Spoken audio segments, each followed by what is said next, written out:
What's up YouTube, it's the one and only Legend of Winning, aka Low, and I'm back with my top 10 power forwards list. Now as always, when it comes to these lists, always keep in mind two things. A, when it comes to me making these lists, I am doing projections for the upcoming season. So what a player may have accomplished 3 years ago will not hold as much weight as what a player has accomplished last year and what I'm projecting from them this upcoming season. And B, even though yes, certain players are listed under certain positions, this upcoming season I do believe we will see some pretty significant changes due to certain circumstances, which definitely holds a lot of truth with the small forward, power forward, and center position. So with that being said, if you're getting upset that Anthony Davis won't be in this list, please calm down. And with that out of the way, let's get right into the list. Coming in at number 10, we have Lauri Markkanen. Lauri Markkanen, sophomore power forward for the Chicago Bulls, who surprised a lot of people, including myself, last year with his rookie campaign, as he was very impressive. Last year, Lauri Markkanen in his rookie campaign was a consistent 14 to 15 point scorer while grabbing around 7 rebounds. But what made it even more impressive was his level of efficiency, as Lauri Markkanen was a consistent lethal 3-point shooter, and for somebody who was the height of Lauri Markkanen, that will definitely be one of the more beneficial attributes to his game for years to come. Now this upcoming season with Zach LaVine and Chris Dunn coming back into the lineup and hopefully completely healthy, I do believe that Lauri Markkanen and the type of shot attempts that he will receive will be a little bit more easier than last year, obviously with him progressing, but also because you have other ball handlers on the roster. And I do believe Lauri Markkanen will continue to grow when he's getting open shots due to other players penetrating in the lane. Now coming in at number 9, we have Paul Millsap. Paul Millsap, veteran power forward for the Denver Nuggets, and I know a lot of people are upset that I have him kind of low on this list, but please let me explain. I thoroughly understand that Paul Millsap is one of the more versatile players on this list because offensively Paul Millsap has the ability to space the floor out. He's a pretty good ball handler for his position, a solid passer as well, and defensively he's definitely going to be the best player on a Denver Nuggets team that heavily needs some type of defensive presence. However, the reason why I have him a little bit lower on this list largely has to do with the fact that he is 33 years old, and I just don't know the type of impact that he will have on a team that I believe will actually make the playoffs. Paul Millsap sure will be a constant 12 to 15 point scorer, but on a team where you have Gary Harris, Jamal Murray, and obviously Jokic, he could potentially be the third or fourth option on this team. And even though yes, defensively he probably is the best player on this team, that's not really saying that much because, you know, this team doesn't have that many defensive pieces. And honestly, I don't really believe his defensive impact will make up for the lack of scoring impact that he will have on his team. But still, Paul Millsap is a very good player on this list. I do believe that his impact on his team will be felt, but just not as much as I think a lot of people are anticipating. Now coming in at number 8, we have Dario Saric. Saric, young power forward for the Philadelphia 76ers, and quite frankly, I believe he is somebody that too many people overlook.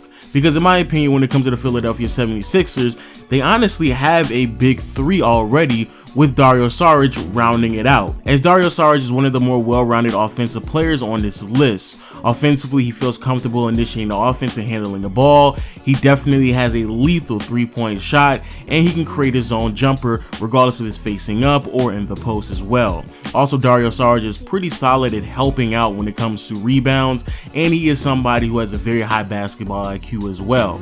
The only huge knock that I have against Dario Saric is that athletically, he lacks pretty significantly, and because of that, on the defensive end, he doesn't move his feet as quick as you probably would want him to. But nevertheless, Dario Saric is a pretty well-rounded player offensively, and hopefully he will continue to improve on the defensive end. But hey, even if he doesn't, he's still a really solid player who can give you a consistent 15 to 16 points in under 30 minutes while shooting extremely efficient and has an extremely high basketball IQ, especially for someone who's only been in the NBA for 2 going on 3 years. Now coming up next, we have Tobias Harris. Pretty sure some of you already know this, but if not, I am biased for Tobias Harris as he's one of my favorite players in the NBA. And in my honest opinion, he is easily one of the most underrated players in the NBA right now. When it comes to his offensive game, Tobias Harris has grown extremely comfortable with handling the ball and initiating offense, which is great, especially when you have somebody who's roughly 6'9", 6'10", and who has that ability in their arsenal. Furthermore, Tobias Harris over the past several years has grown as one of the more lethal three-point shooters, as last year he eclipsed over 40% from behind the arc, which is rather impressive. And also when it comes to his ability just to create his own shot and be a consistent scorer, that is something he has drastically improved in over the past several years, especially since he left Orlando. And with this upcoming season being his contract year, and with Tobias Harris being on a team that I don't believe will make the playoffs, I do believe we'll start to see some significant jumps in certain areas, especially scoring, from Tobias Harris. Now coming up next, we have Jason Tatum. Jason Tatum, sophomore forward for the Boston Celtics, who I believe, and from my understanding, will be spending a lot of time at the power forward position this upcoming season, and I'm still very questionable on the type of player that he will be for his second year in the NBA. That's not to say that I believe that Jason Tatum is overrated or overhyped. Quite frankly, what we saw from Jason Tatum last year was rather impressive. Now, Jason Tatum still has a lot of growth and development that we have to see from him on this upcoming season, and I do believe we more likely will see it. But at the end of the day, I do believe that Jason Tatum will struggle a little bit with his new role on the team, especially since Gordon Hayward will now be starting and playing a significant amount of minutes next to him at the other forward spot. Along with the fact that Kyrie Irving will be on the team as well, and with two other scoring options, I just don't know how impactful Jason Tatum will be for this upcoming season. But nevertheless, even if Jason Tatum reproduced the same scoring efficiency that he did last year, along with continuing to improve on the defensive end and also his endurance, because that rookie wall that he hit in the middle of the season, it was very obvious and definitely kind of held him back for a few months at a time.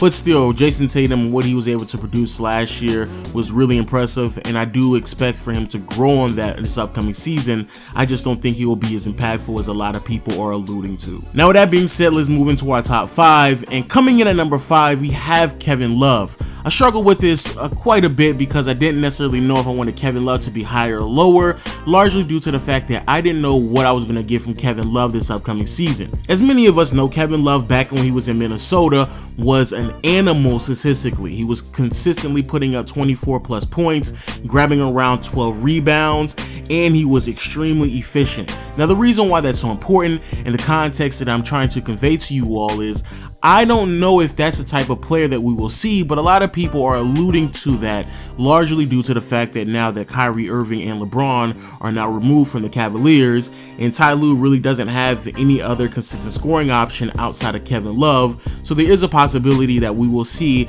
a huge jump back to, and hopefully, the old Kevin Love when it comes to the consistent 20 to 24 point scorer that he used to be. Now, what exactly will that mean for the Cavaliers? I really don't know, because I don't believe that the Cavaliers will be a playoff team for this upcoming season. But if Kevin Love is able to jump back to that level of productivity, especially when it comes to scoring, I do believe his spot on this list will be justified. However, when I look at so many other players in the NBA, especially like some of the players I've already listed below him at the power forward spot, I am rather concerned about Kevin Love's durability, his lack of athleticism, which eventually leads to his inability to be an elite level defender, and at certain times he's even a below average defender as well.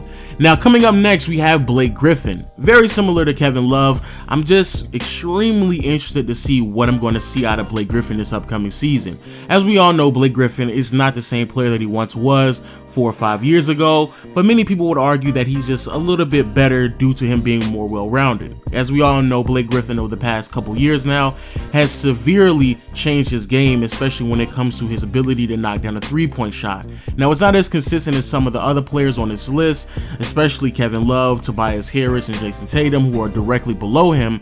But when it comes to Blake Griffin, I have to give credit where credit is due. He's definitely working on that. Add on top of the fact that Blake Griffin is probably the best ball handler on this list, and when it comes to his ability to create his own shot, he struggles, but it's still, I would argue, an above average at that as well. The only huge knock that I have on Blake Griffin is his inability to play defense, and oh yeah, his durability as well. He consistently gets hurt. And with that being said, due to his lack of durability, I think that's actually a big reason why I have him below Draymond Green. And up next, it is the man himself, Draymond Green, who's coming in at number 3. Draymond Green power forward or a Swiss Army knife for the Golden State Warriors, who has been part of this revolutionary style of basketball that the Warriors have been on the forefront of pushing in the NBA.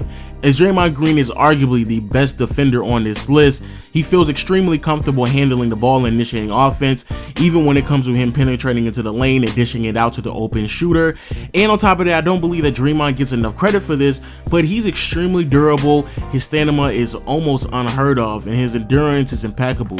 However, Draymond Green definitely has some faults, especially when it comes to scoring, as Draymond Green cannot create his own shot, especially on the same level as Blake Griffin, Kevin Love, heck, even Jason Tatum, and I would even argue Tobias Harris as well. Another thing about Draymond Green that a lot of people just casually overlooked last year, he was horrific from behind the arc when it comes to just knocking down open three-point shooters practically throughout the entire year, which is something that was also rather concerning. So if you have Draymond Green a little bit lower on your list, I thoroughly understand, but I definitely believe that Draymond Green and his impact on that Golden State Warriors team unfortunately just doesn't show up statistically, which is why I gave him the benefit of the doubt, along with the fact that he's definitely way more durable than the two players I have below him and made him a top 3 power forward in the NBA. Now coming in at number 2, we have Giannis Antetokounmpo. Giannis, star athlete for the Milwaukee Bucks, who's one of the more ambiguous players on this list, especially when it comes to the position that he plays. Because as we all know, there's really nothing lacking in Giannis's arsenal. He's a great ball handler, especially for somebody his height and size. He has the ability to attack the lane. He's becoming a way better defender, and he's an extremely good rebounder. Last year, averaging around 10 boards a game, which is rather impressive. Obviously, he does have his flaws. He's not a good three-point shooter whatsoever, and I would argue majority of teams are starting to figure out that he just wants to penetrate in the lane. Furthermore, his basketball IQ was something that he has to continue to work on, but he's still relatively young, so we're going to give him a pass on that as well.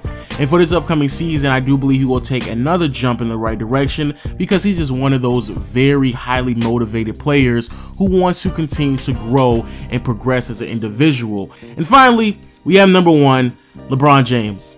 Again, I don't think I have to do too much explanation here. LeBron James, extremely intelligent ball player, the greatest player in the NBA right now, has the ability to continue to play at an elite level despite the fact that he's been in the NBA for over a decade and a half. Extremely efficient ball handler, rebounder, scorer. Obviously, he's not the same defender that he once was before, but when he wants to, he can definitely play defense to a borderline elite level, largely due to his high basketball IQ. But with all that being said, people, please let me know what you think about this list in the comment section below. I know some of you all are kind of upset that certain players are not on this list, but, you know, voice your opinion and just let me know why you believe that my list could potentially be right or wrong. Also, with that being said, make sure you hit the subscribe button and a notification bell as well, because I do believe the top 10 centers list will be extremely interesting. And until next time, I will see you all later. Peace.